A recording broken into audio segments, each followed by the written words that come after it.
путь Аллаха смыть все наши грехи? Во времена нашего повелителя Исы, мир его нам, Аллах послал пророка Яхию, мир ему, чтобы тот приготовил путь нашему повелителю Исе.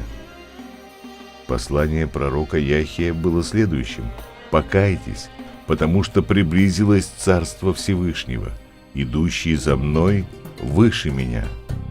На следующий день Яхия увидел приближающегося к нему повелителя Ису и сказал: «Вот жертвенный ягненок Аллаха, который заберет грех мира». Инджил, Иоанн 1:29.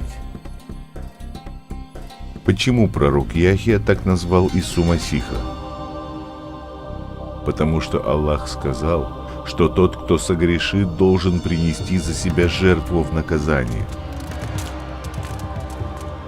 И по своей милости Аллах принимал жертвенную кровь как плату за очищение грехов. Аллах послал великую жертву, ягненка Всевышнего.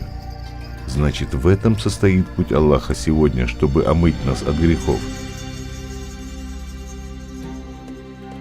Кого же Аллах послал омыть нас от грехов?